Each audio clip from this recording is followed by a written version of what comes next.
Linux Out Loud is firing up our mic, connecting those headphones as we search the community for themes to expound upon. We keep the banner friendly and the conversation, well, somewhat on topic, and have fun doing it. This week, we're spouting off about what we look for in building a PC. Let's get into episodes 86.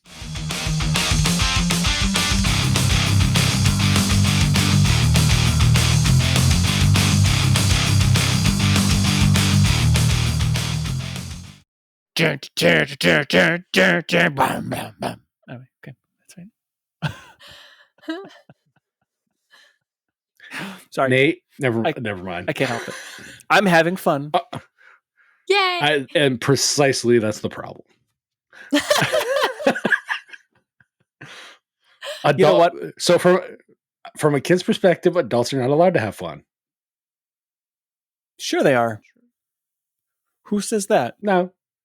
Because our fun impedes their fun. No. It depends on the kid. And the parent. Or the adults. Yes. Listen. I have stopped some of my children from doing really stupid things that they thought was going to be fun. Yeah, that's happened. You know, that would probably be the advantage of having like a mom in the house. But like when it's me and my kids and they go to do something, I'm like, yeah, do it. So maybe... Yeah. So are you saying moms are the conscience of like halfway making good decisions on that one? I think they have a greater potential of that. I mean, if my kids are gonna do something like crazy, like with a chainsaw, I'll probably not let them do that, or like probably not. You know, but like, you know, if they're gonna do, you know, some things on the trampoline or jumping off one thing onto the trampoline, I may or may not stop that. So it's, you know, it depends. I'll do a rapid risk assessment before I say so. Sometimes my rapid risk assessment is not correct. Another way to say the rapid risk assessment is how many bones are you going to break, and does it require an emergency trip to the hospital? And that's one thing I try to avoid, but I do have good insurance right now. Right. Touche. And as you can tell, we totally do not stay on topic at all on this show. Even from the beginning, yeah. Even from the beginning. Dimmy, get to the intro of the actual people. So obviously we have with me my wonderful co-host Wendy, and then there's Nate. That's right. Of the cubicle variety. Oh, I mean, no, this is the low-hanging fruit there. I'm just going to leave. I mean, not going to touch that one. No. So, Nate, speaking of local things and whatnot, you know, like you are locally you, what have you been messing around with? That was a horrible transition, but you got there. You kind of got, I got nothing. You got stuck in the paper bag and couldn't quite get out of it. I couldn't get out. I got nothing today. Like, I'm so burned. You're here. Yes, you're here, and that's as good as it gets. Yeah. Usually I'd have a witty retort in between there. I ain't got nothing right now. Okay. So, Nate, anyway, what program have you been messing around with? So what I've been messing around with lately is something called Local Send. It's a way to easily share files between nearby devices.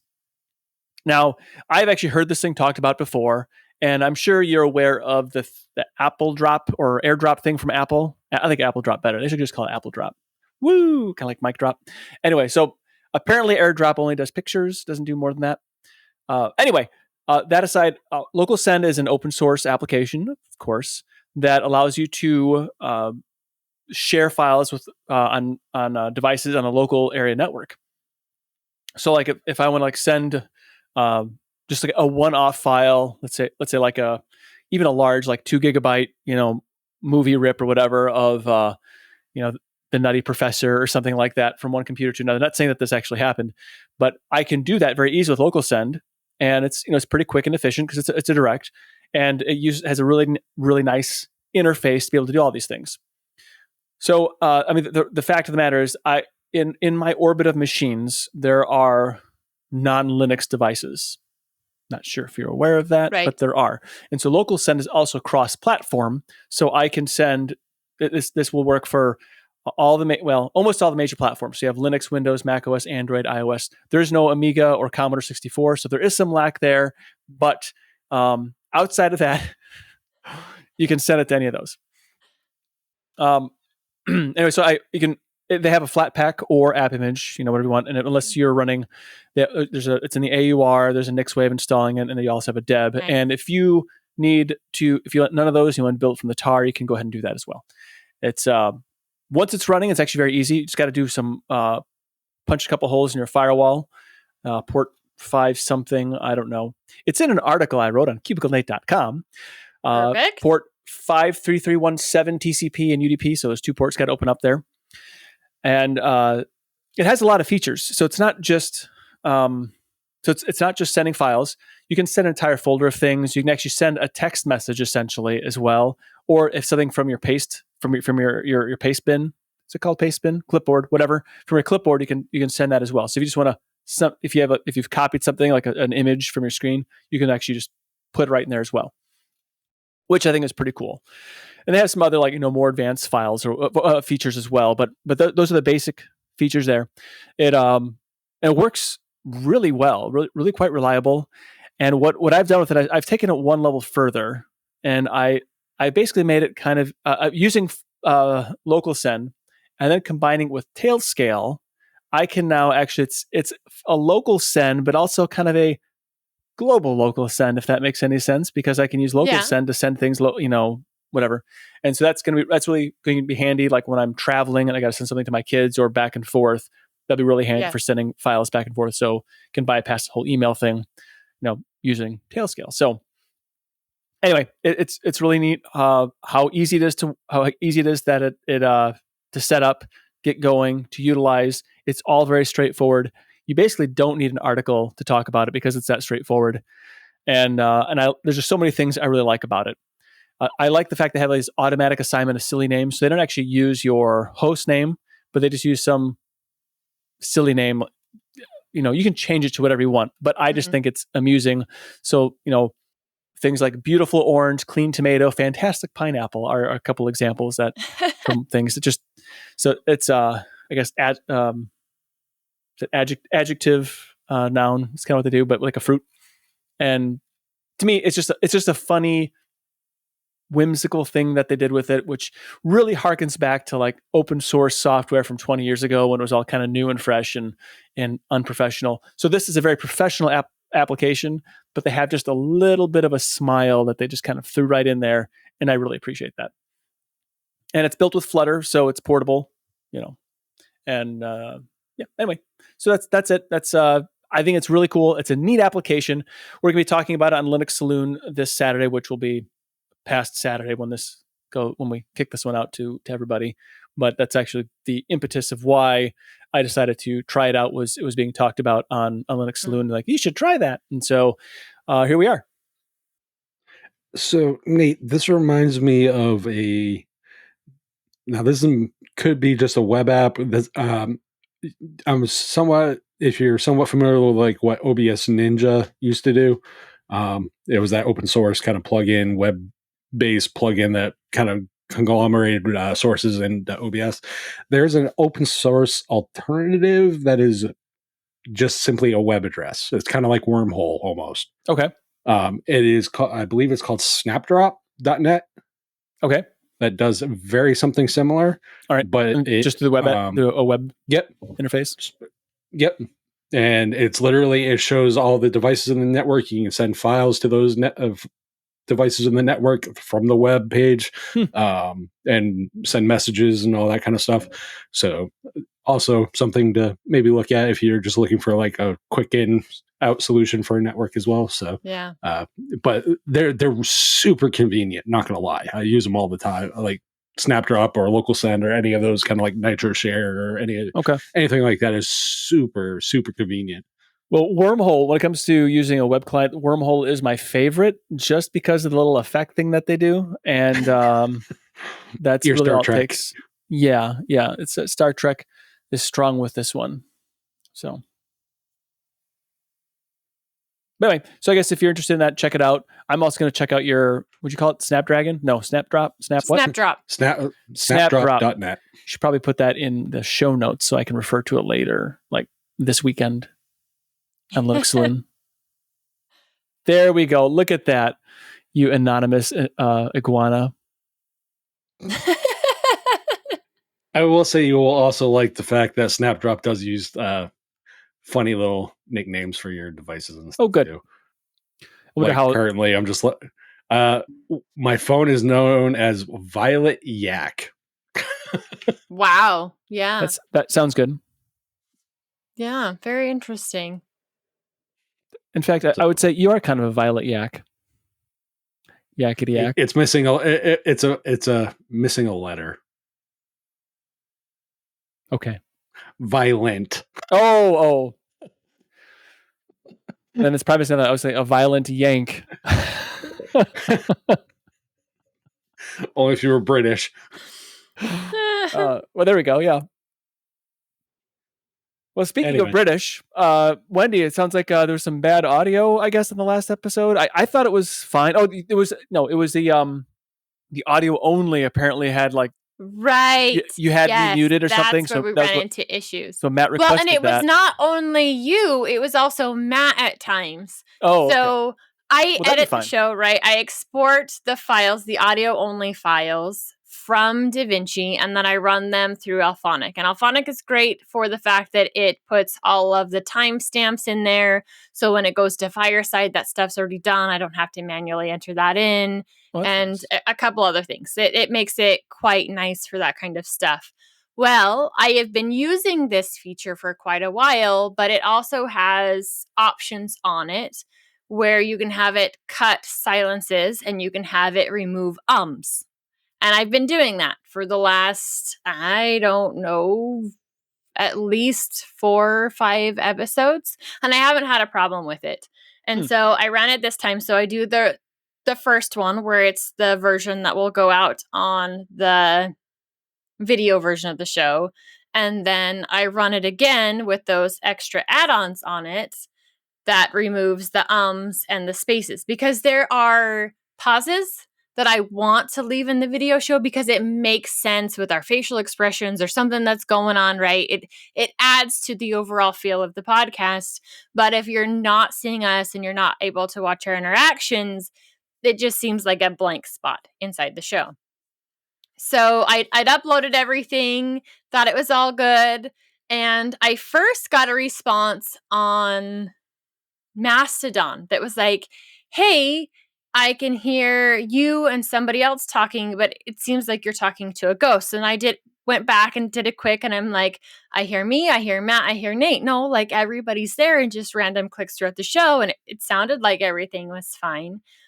And so, was like, yeah, maybe they're listening to one of the previous shows where Matt wasn't there, whatever. And had kind of left it at that. And then on the YouTube version of the show, somebody else was like, hey, I was listening to the audio only version and had to come here because that is missing people talking. So I was like, okay, all right. So we've got at least 2 confirmed versions of this happening. And I haven't went and listened all the way through the show, but I ended up uploading the video version of the audio on Fireside, and it didn't actually ever repopulate. So I had to go in and remove the original version of Linux Out Loud 86 and put it up for a second time. So all of that's fixed. If you listened to 85 when it was originally posted in audio only and found that there was us missing, you can now listen to that full show. And it's a long one. That one is an almost 2-hour show. I think one of the longest shows that we've ever done. I thought about breaking it up into 2 different parts, but I just didn't see a really clean way to break it up and then pick it up again the next time. So you got all of it. It was a fun one. It was a fun one. It definitely was a fun one. Of all the shows we did, that was my most favorite listen back. Also, through them, yeah, because it was fun for us to do. we've gotten some feedback so far of listeners who enjoyed that. So it'll be something that we are picking up again, without a doubt. But all the audio is fixed before 86, the one we're recording right now, goes out. I will make sure that that's good, so we won't have one of those issues again. So if you do want to pick up 86, you can either watch it on YouTube or Rumble. I think it's also on Odyssey. I think Odyssey pulls it directly from the YouTube source. I manually upload it to Rumble, so it's only the video versions of the podcast that we've done that you can find there. Or if you want to listen to audio only, the full show without any of us missing should be up and ready to go. Wendy, it sounds like Aphonic decided to do what I constantly suggest and just kind of mute my Well, mute Nate totally, and I'm okay with that. it not only muted Nate, sometimes it muted you, so it cut you both out of the show. And I'm okay with that too. So what you're It sounds saying like is the only one that it left was me. I don't know why. So apparently our AI overlord is saying that you are the important aspect of the show. Apparently, I don't know. Yeah. no, I just want to get the children out of the room so the adults could talk. See, Nate's never the adult here. I'm only sometimes an adult, and Wendy's the only adult. It depends. On the show, yes. Off the show, not so much. And yes, Aphonic is a great tool. I hadn't messed around with the kind of the AI stuff that they've been integrating in, but as far as like the leveling and all that stuff, it is fantastic for a lot of the leveling of sources and all that stuff that you normally would. You've done the audio. It takes forever. Well, and I can do that manually because I used to do it manually on Audacity and then Tenacity, and I know now how to do that manually inside of DaVinci. One of the biggest reasons why I still use it for this show in particular is because I like the fact that it auto puts those chapters in for me. It does all of that, and that's one thing that I haven't been able to do in DaVinci is to have it. Yes, I can tell it to export them, but then when I'm pulling them into other things, other media players, I'm not actually seeing them in there. So that's one of the biggest reasons why I use it. I actually already do some audio tweaking in DaVinci before it even gets exported and out to Alphonic, but it is nice. That was a mess up. I did get my credits back for that. I did report it. They did want to know where those mess ups were, where you guys were cut and you shouldn't have been cut. And I haven't had time to go back and listen to that and actually give them some timestamps between the two. But so wait. You're saying they actually provide good customer service too? They did. And this is the second time that I've had a mess up. A different one before, but this is the second time that I've had a mess up. And I'm like, hey, I've had a problem, and requested the credits back. And they've always gotten to me back really quickly. And, they have had amazing customer service so far. So as far as using a service, they've been good. They've been good.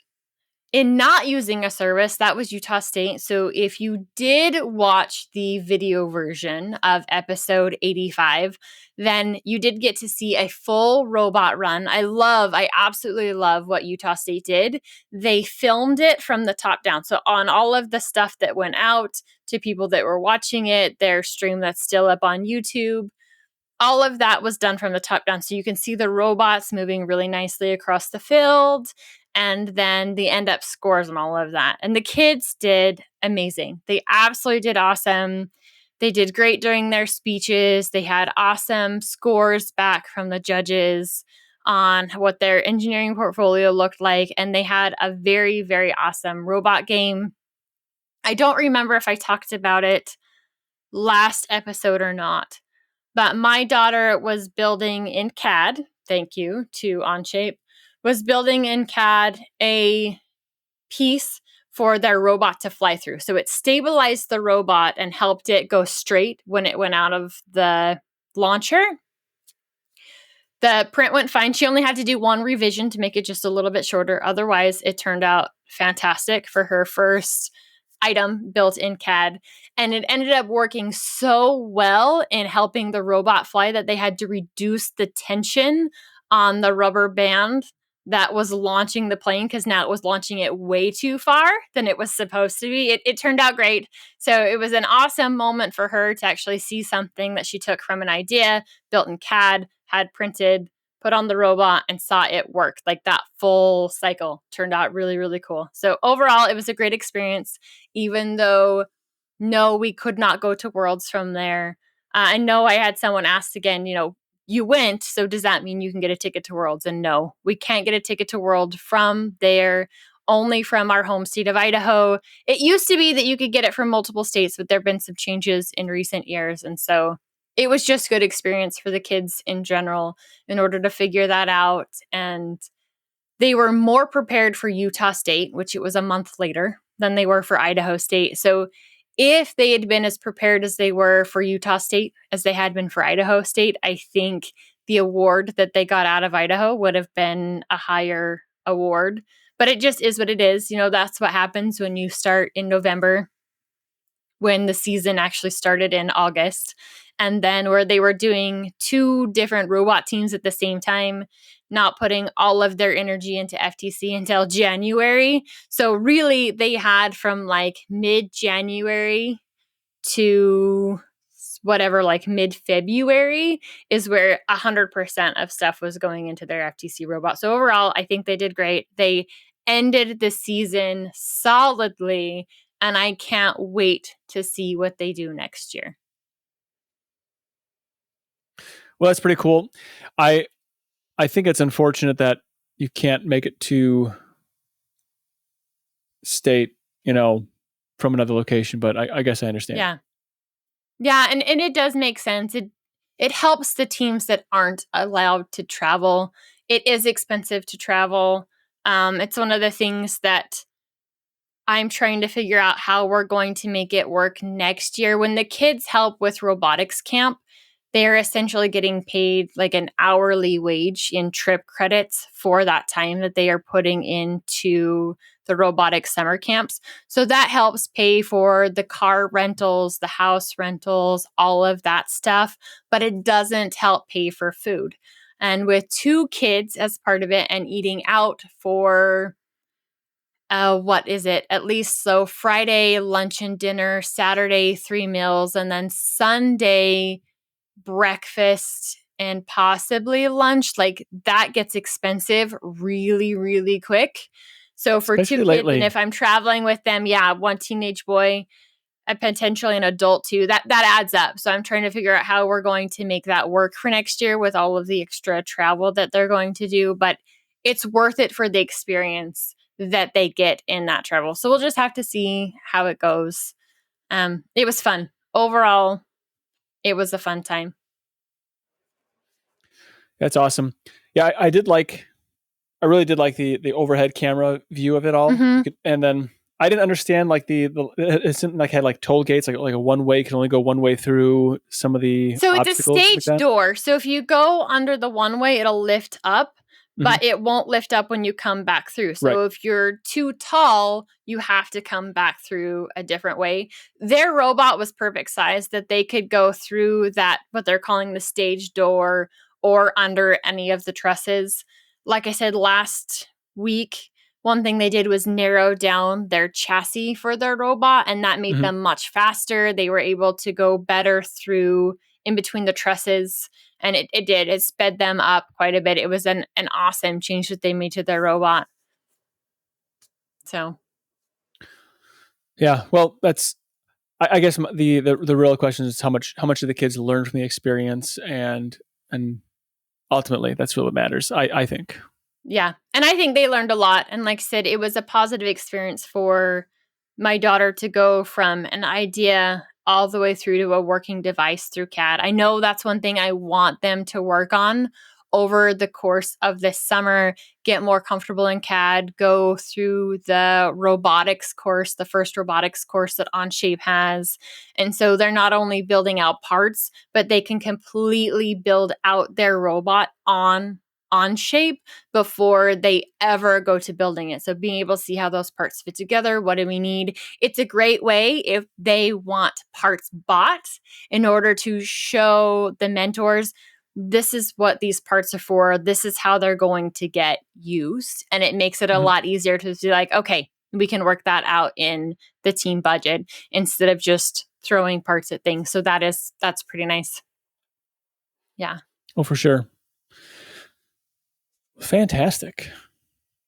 Then I guess when does the season come to a close? I'm not dragging this on, but I'm curious. When does the season actually come to a close then? The season officially ends after Worlds, and that is typically mid-April in Houston, Texas. So when that's coming up, we won't be traveling with them, but I will be letting you know when those are live, when the Tesla coils are running.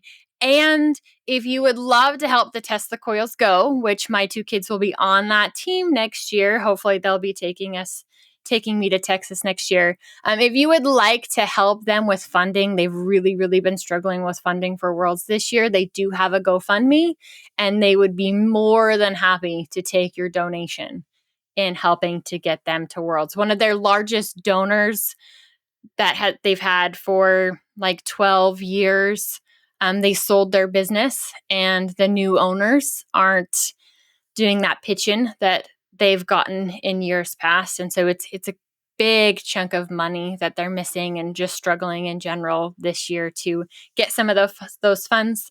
So if you would love to help out, I will drop a link in the description, and you can help out the Tesla coils in their journey to Worlds. And then, like I said, I'll absolutely share when their robot runs are happening and the game again. Watching the game is so much more fun if you understand the rules of the game and exactly what they're doing. So I'll share both down below.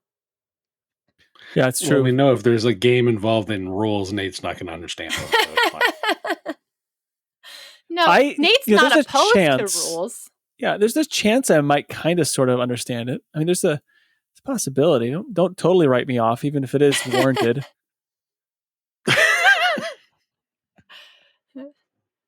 Well, my kids are done playing with hardware for competition. You are playing with new hardware, Matt, on your microphone.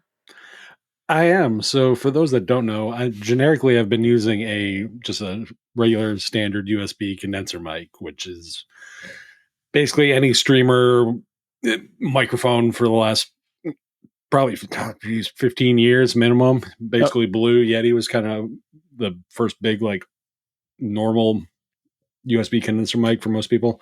Is a condenser mic anything like condensed milk? Sure, Nate. Sure. Okay. Then I'm on board with what you're saying. So as I totally mentioned, Nate totally misses the boat all the time. Here's the point. Nate's somewhere down here. The point goes over his head like usual. So fine. I ended up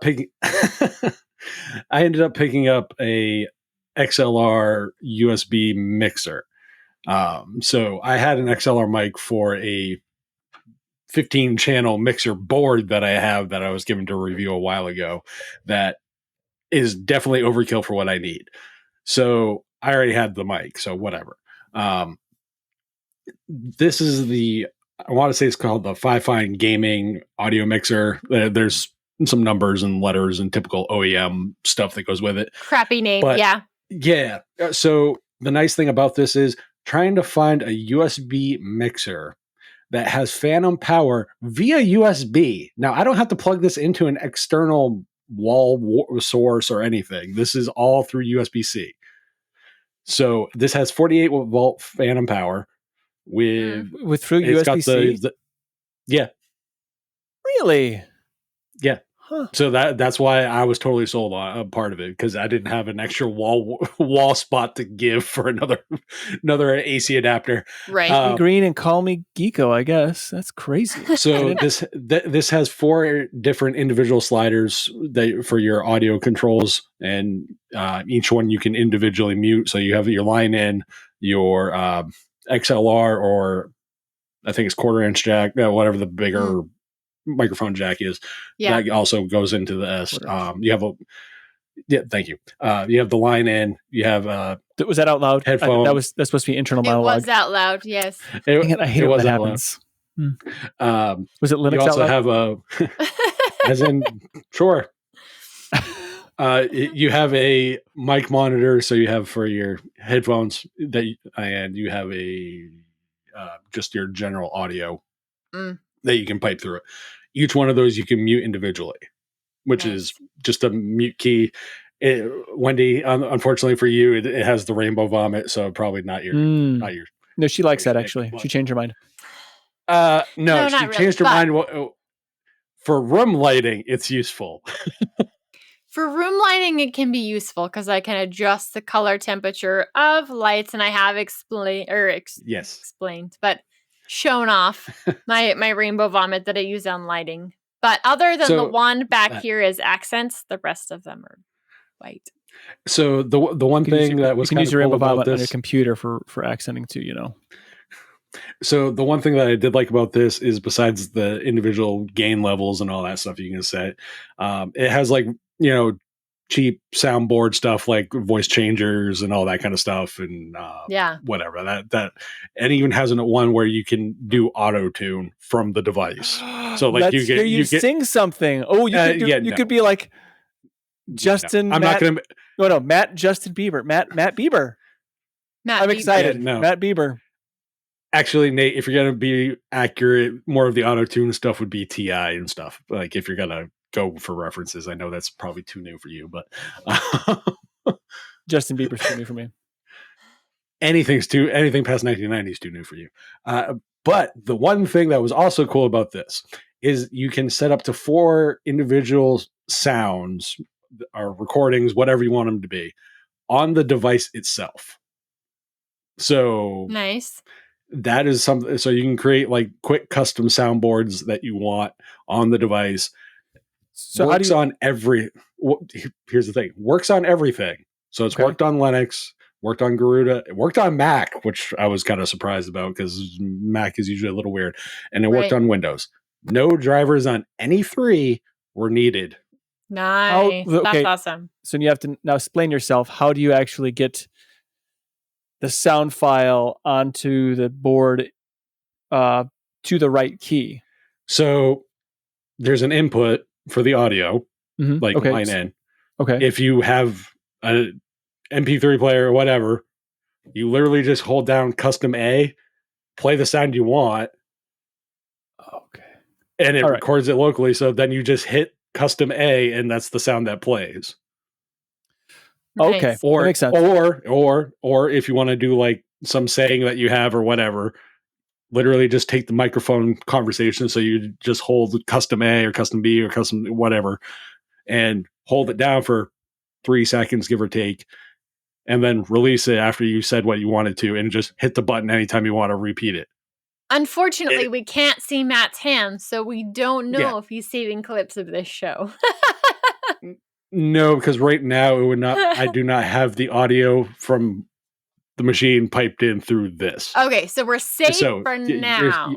You guys are safe. Anything I say, however, could be put on loop. But that's not really safe anyway. So, though, in fairness, after the last edit of the episode that I just recently watched, Nate, I could almost say you're not all that family friendly either. That was a deceptive edit. Fake news.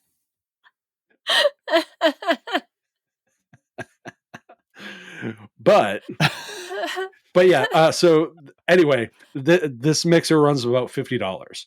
Now, trying to find a mixer that is USB-C powered, does not require external power sources, has custom features and functions, is XLR to USB, plug and play, no drivers needed, and works on everything. Because literally, this will just show up as in Linux anyway, specifically, it shows up as input and output because right, it's got both. Yeah. But it shows up as let's see if I actually remember what it shows up as.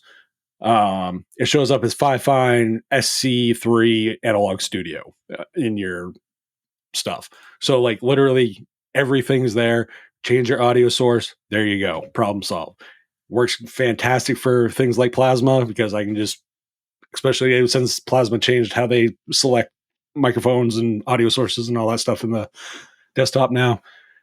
Fantastic. I love the device. Gives me a little more control at a hardware level with like mutes and that kind of stuff. So that way, when there's less external noise and stuff, just when things go awry, or no clickety clack with the keyboard, and no trying to remember what application you're in when you have to mute something or whatever. And because Plasma's overall mute button software wise sometimes gets a little finicky when you tell it to not use it. I think that sounds like an awesome device. It is. And hearing you to talk about it in such a positive way. Well, I'm gonna wait a couple more weeks, I think. But if you are still talking as positive as you are today in the future about it, I think that might be in my future as well. So this is a Fifine USB microphone that I'm using, and it's, I don't know, I don't really remember what it is, like the ins and outs. But I've thought about going the XLR route because there's a lot more options when you do that. Mm-hmm. And so I was looking at different, boards and everything else, but the fact that this will do, be powered right off the USB-C, that opens up a lot of possibilities. I don't know. And it might be a great entry point into maybe getting more professional with my audio. I know me and professional, it's not really a thing, but there's that potential, that hope that I could possibly do something slightly less amateurish. And that might be a step in the right direction. It would force me to be something. Maybe. Well, I mean... So, I mean, in fairness, the only person that probably does anything remotely professional here is probably Wendy, because she uses DaVinci Resolve. Right. The rest of us, not so much. I have been using XLR since the early days of Hardware Addicts. I think from the beginning, actually, of Hardware Addicts. I think our test show was done with a USB mic, and then after that, I went XLR for that show in general. And I know I would love to upgrade my microphone. So I'm getting crisper, clearer, better sounds, better voice tones out of it. It's just not something that's been at the top of the list. Like, it's on the wish list. It's just not at the top of the wish list, and things kind of keep bumping it down. Mm-hmm. But I do really enjoy my XLR microphone. I've actually picked it up with the one little Behringer box that I have, and I've taken it to robotics, and I've had the kids at robotics use it for different things. So that's cool. It is pretty handy, and it would be nice to have that. It looks like this one does have phantom power as well, which is nice. So if you do have a XLR microphone that does need that, this is able to make that work. So overall, it seems like a pretty awesome little device. I had something like this. I can't remember what brand it was, but my husband got it for me, I think, last year for Christmas, 2022 Christmas, and mine didn't last that long. I think I made it 2 months, 3 months before it completely died on me. So hopefully this one works better for you. It's got a longer life for you than the one that I had tried. Maybe I just gotten a lemon, and the rest of them are pretty good. But overall, it seems like a pretty interesting little device. It sounds like it. I mean, just the fact that I looked at the link you sent me, and I was real close to buying it with a microphone. I'm like, I got to meet those financial goals first. I'm not going to let you talk me into buying something else. By the way, here's the Pine Buds Pro that you talked me into buying last time. So do know, I am now not the only one that has bought something while we've been in the middle of recording, because Nate bought those legitly while we were recording the last episode. Yep. Yeah. That he did. So now I just got to get Wendy to do it. We'll see. It might end up happening one of these days. So anyway, it's very compelling. I'm not exactly sure where I'd put it right now. Like the thing, I kind of want to maybe put it, as far as where in my studio, layout, my cubicle studio, it would go, but it would go somewhere. Maybe here. Yeah, the thing that kind of gave me a kick in the pants though was literally it's $50 right now, and I bought it, and then it ended up going down to like 40 something, and I was like, of Yeah, course. of But course. even at 50, even I think if you want to get into the see for me, what it boils down to with XLR specifically is the fact that the cables are much more abundant because Yes. a lot of the USB mics, they're either attached directly to the USB, like you can't take them off the actual mic, or some of them are proprietary connectors to the mic, and that Mm-hmm. is super annoying, especially once they start wearing down and all the other stuff. And so I was just like, I'm just not going to deal with it anymore, especially when my mic was going that route with the cord. Right. These are, spend what, $10-15 on a XLR cable, and hey, look, that's it. Right. And I think the one that I have right now and use all the time, I can't remember how much it was because it's been a while since I bought it, but it's even a braided cable. So I Mhm. know that it helps hold up to all of the moving around I've done on my desk when I'm packing it back and forth for robotics. Like it gets the crap used out of it and it's held up really pretty well. All the more reason to go to XLR, Nate. Just saying. Right. I mean, I'm already sold. I don't He want to needs spend the some money. time No, to make it no. happen He financially. needs to be totally irresponsible. Less You know, adulting, more fun. you see, I mean, that's very easy for me to do. The issue is I need to be the next 6 weeks or so. I have to be very tight on my budget. Just the next 6 weeks to meet a specific goal, and And then he's good. then I'm good. Then I can start loosening up just a little bit. But I have to. There's some reasons for it. Nate, don't be Michael Cheap. Well, I might be cheaper than him actually. Mm. Maybe. I mean, I don't know. you are still actively using Amigo OS, so yes. No, not for anything real practical. Just for So you, fun. Yeah, just for play. Wendy, so he tells us. I think if he actually could do his job from it, he absolutely would. Oh, he totally would. It's just not possible at this point. It's not. I mean, there's. I think Practical. with enough will, I think I could probably do it, but I don't think I have that level of will. It would take a Nate, lot of time. A lot of time to make it happen. Yeah. I was going to say, Nate, that's like saying I can make it work on Mac OS with a lot of will. I can make it work, but it's going to be painful the entire time. Yes, exactly. But you know what else is also painful? Finding the right hardware combinations of things when we build PCs. Yes. Yes, absolutely. Especially when you're dealing with a kid who wants to build his first computer. Yes. So we talked about it a little bit before the show started, and I have my oldest son. He is a great kid. He's very responsible. I really don't have to worry about him very much. Sometimes I do, but that aside, he wants to build a PC, and I was all excited. I'm like, this is a great opportunity. I've done some things sort of with him in that. When I built my server, he was part of it a little bit and saw the process, and so I thought he had gotten the bug after we kind of rearranged his room. He has his gaming stuff up there. I set up a dock station for his laptop, and he says he wants to have more of a gaming PC.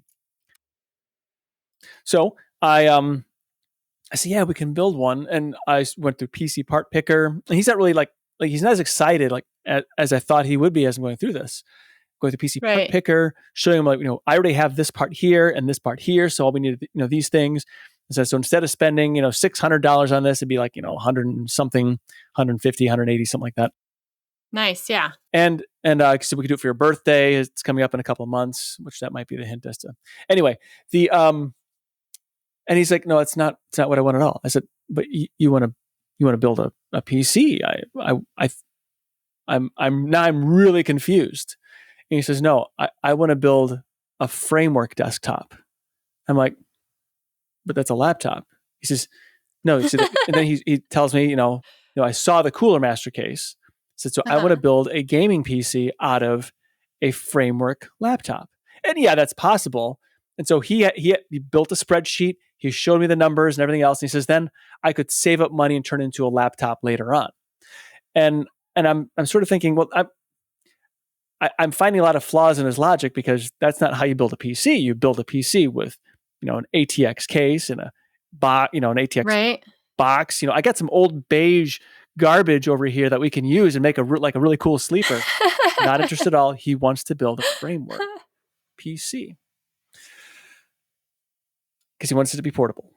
And so I kind of get it, but am I just not understanding? Is there a generational gap here thing that's causing me to just completely not understand what he's trying to go for here? I mean, Matt, what am I missing? So I have gone a 180 from that direction of how I view PCs now. So for those that don't know, I actually bought a pre-built mini PC that just happened to have a dedicated GPU. It's all laptop parts, essentially. I can upgrade the RAM, the SSD, and all that stuff. Whatever. That's cool. I love that. But it depends on the person, really. So, for me, it's a space thing. So, I don't know if we're going back to kind of that old Apple adage of where they were always trying to make things thinner and thinner and thinner and lighter and smaller and all that stuff. If we're going back kind of to that when we look at how we view PCs. So with something like a framework, it's a little different because, yes, it uses laptop parts, but the mentality to a framework in general is very much more in the PC desktop space. And being able to replace the parts and pick your parts. So it's very much, I would say it depends on what people are looking for, honestly. So for me, a minis form, which is what I picked up, worked what I needed for. Mine was a space constraint. That was the reason. So it can be a generational thing because, they're used to, things like this being their computer. So having the ability to always have stuff on the go with them is, I think, a very key driving factor for a lot of the kids kind of thinking mentality with it. Look at the success of things like the Switch. It's not powerful by any means. You can still game, at least for games that are actually built on it. So it's one of those things where it's there is, I think, there's always been this way, though. It doesn't matter how you look at it. We don't see it the same way as our elders do, and our elders never kind of understood our way of doing it, especially if you're in that weird, I remember analog, but I grew up digital, kind of space that some of us sit in. So it's interesting to see, and I think that's kind of their mentality now, where that ironically, as much as people want to kind of sometimes poo-poo on Mark Shuttleworth about, his idea of convergence and all that stuff, he actually was well ahead of the curve, I think. And I think that's kind of what we're getting at with a lot of these kind of other devices, where they want to have that portability with them. So having, Nate, how big is the framework case? Probably yay big. It's tiny. It's not big at all. I mean, yeah. So it 12 literally inches. throw that in a bag and find a monitor and a wireless keyboard. And most of the time, you don't even need a wireless keyboard. Just use your phone for most because you can use KDE Connect or whatever. So you don't need the mouse and keyboard. So literally, what's holding you back other than the need for a monitor? Yeah, and if you're anything like my co-mentor's daughter, she was living in Boston and still going to school. She was getting her master's in cybersecurity. And at Worlds last year, she built a small PC that she takes with her as her carry-on luggage. So it just goes on the seat in front of her, and she was able to take it on the plane, and she did all of her schoolwork using the TV of the living room in the house we rented to get everything done. Mm-hmm. That's so crazy. It was completely portable for her, and as part of her other carry-on luggage, she just had a wireless keyboard, and able to get all of her schoolwork done very portably. So I can understand kind of where Matt's going with on the portability of this, and maybe wanting that framework laptop, but knowing it's not in the budget, and building up to it is the way that he gets that goal. It's kind of like buying the crappy car, knowing that you're saving more money. So you're going to sell this one, and you're going to take the money you're saving plus what you sell it for, and then buy a little bit nicer car, and slowly build that up. Kind of doing that in the computer fashion, like that does make sense if I'm looking at it this way. But at the same time, the first time you said that, I was like, holy crap, I love my monster PC over here. I absolutely love it. I've got, I think, 4 or 5 drives in it, plus all the hardware. It's pretty easy to work in because it's such a large case.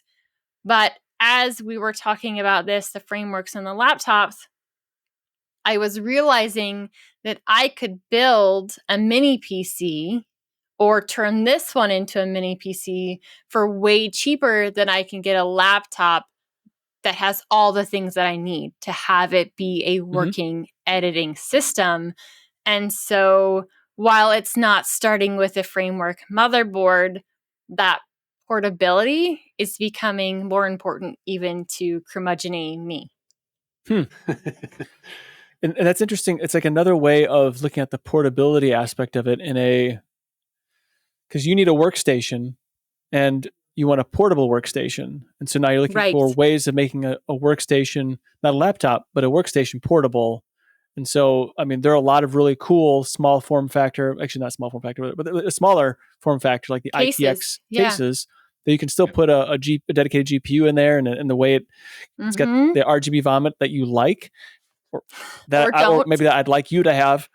And then it has all these things, and you can do that, and you can build it for pretty cheap. And then they have a lot of these portable monitors now are pretty cool. There's one I shared with that FlipGo from JSOX, which thanks Matt for JSOX. Anyway, so there's like all these different little options out there for a portable, to build a portable system that actually might be way better in the long run.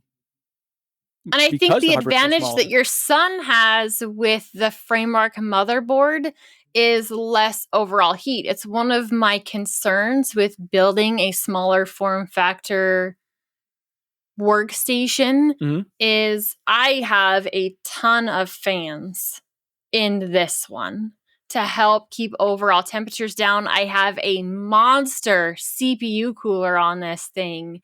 And so not only do I want it to be portable, but at the same time, I don't want to damage the hardware because I'm not able to keep those components in that threshold range that I want, or not necessarily damage them, but lessen the overall lifespan that they have. So for him, that framework motherboard, I think it might be a little bit easier to cool than, say, an ITX, plus adding a full-fledged dedicated GPU on top of that. They do put off quite a bit of heat. My computer's been on most of the day, and it's getting pretty warm in here. If you watch the video version of the last episode of Linux Out Loud, you can see the reddening of my cheeks as we go on, and it's because the temperature is building in this room as my desktop is on and everything's closed up and the lighting's going. So heat's an issue. You're muted. So you're reaching thermal saturation. I'm reaching thermal saturation. Yes, absolutely. Which, to be fair, doesn't take too much from me. Yesterday, it's what triggered the migraine, so we didn't do the show, is I'd been working out in the garage where it was much cooler in the garage. It was leg day, so totally busting my butt. And I walk in the house, and my youngest son had potatoes in the oven for baked potatoes. And I went through that massive like temperature change, plus already being hot and it being hot in here. And I was standing there and I'm like, oh no, I'm nauseous. And like threw kids out of the bathroom. But it was that the heat that was an issue for me. And I don't want to put my PC through that either. So when Wendy, so this is my recommendation. If you want to go that route, you can look at. Now, I don't know how they are on Linux, so take it with a grain of salt. There is a $99 Intel Arc low profile GPU dedicated with 6 gigs of VRAM. My biggest concern with that is, and I've heard great things from Jill because she has an Intel Arc. My biggest concern with that is how well does it work with DaVinci? That's the make it or break it. Is Jill using DaVinci is my question. No. What is she using? Lightworks or Kdenlive? She doesn't edit video. So she's been able to use it for Blender. I think she's done some animation and stuff with it. It plays all of her games really well, but I don't think she's actually used it for video editing. Because I edit DL, and I know she's on another podcast. I can't remember. Is it the Mint Gaming one? I know she's on another one that definitely deals with more gaming. I think somebody else edits that one, and I think it might be audio only. I'll have to send you some links to what people are showing for the DaVinci Resolve results for. Yeah, that would be absolutely awesome, because if it did work well with DaVinci Resolve, because I'm already running into issues with my AMD graphics card not being able to get some of the codec out of it, even though I have the studio version of DaVinci Resolve. If I had an NVIDIA graphics card, then I would be able to have access to those codecs and some other things. So I was already on the lookout for potentially a different graphics card to go overall into this system. And then what do I do? Do I take this system and just make it a smaller system, which then I pack and leave with? Or do I build a completely new system? Overall, the nicer route financially would be just to turn this system into a mini system. Box. The downside of that is if I leave, then Magneto is stuck with just the living room system because I don't have a monitor on the kitchen system right now. I still hijacked that one. And I do need to get more monitors anyway, so that can be up and running. And the living room system can be off the TV and on his own monitor. I need monitors too. I actually have some in a cart. I just haven't been able to pull the trigger on those. I think me and Nate can give you a suggestion on what to replace if you go the mini route. No. Magneto? No, I know what you're going to say, and the answer is no. I'm not buying a Steam Deck. Oh, I thought you were going to say Atari VCS. No. The Steam Deck is actually a really good option. It really would be. And then when you're done editing, you just hold it in your hand. You can be like, Wendy, it's Arch. Yeah, it is. It and is it's $400 system. And it's 16 gigs of RAM. The thing is, 16 gigs of RAM is not enough to edit with. Plain and simple. No. It's not enough for what I'm doing. I'm saying for Magneto. Oh, for Magneto, yes, it's plenty though. I don't know that he would necessarily love a handheld gaming system. He does like to sit down at the computer and have the larger screen. That's what the dock's for. That's what the dock's for. Just buy him a USB-C dock. They run like $30. They're stupid cheap. They are. I know. You are determined to have me buy a Steam Deck. With an NVMe slot in it too. You can actually expand the storage with this dock. Here's the thing. At this point, if I ever did, I would probably pull a Matt where the way he ended up playing Among Us when he finally did was not tell anybody about it. Until the very last minute. Right? Mm-hmm. That's fair. That's fair. If you do that, here's the thing though. If you buy it, Matt and I still win. So it doesn't matter if you don't tell us or not. I guess that's true. I guess that's true. Even if it's Even if it's a victory that we can't even taste, we still win. We will still know about it at the end of the day. Even if we don't know about it, it's still a win. To be fair, I actually don't think I could keep hardware secrets from you guys, so that there's that. Yeah. Yeah, pretty much. But so I guess my question is, what are you guys going to do for your PC? How do you determine whether or not you guys, is mobility more important? Is big Berber power, all that more important? Or is it some type of combination in between? Let us know, comment in the comments, all that fun stuff. And let's have a discussion about it, because you can probably tell that both me and Nate are wrong all the time. And, well, no one argues with Wendy, so, it's whatever. Oh, whatever. You do argue with me, just typically not. No. I'm talking to the listeners. They don't argue with you. They argue about us. Oh, no, that is absolutely not true. After we had the flood in our house, whatever, like almost 2 years ago, after we had the flood, I guess they didn't argue with me. They called me a horrible parent because our house flooded. Yeah, so I do occasionally get some of those comments, but that's just part of being in the public eye in general, right? I mean, you're gonna get some of those people.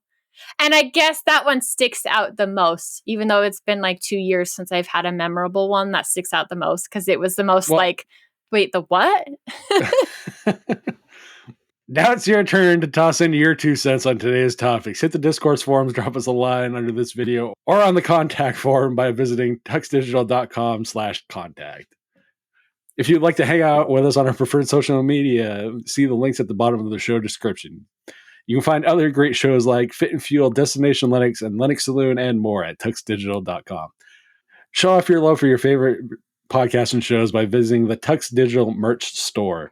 Grab yourself some awesome swag like the Gamer-Centric Pause My Game to Be Here shirt, or hashtag Team Wendy with some sinister Wendy swag. She's evil. Pure I'm not evil, but I think one of the things that Michael needs to add to the new store is the almost unhealthy obsession. Like, we need an almost unhealthy obsession t-shirt.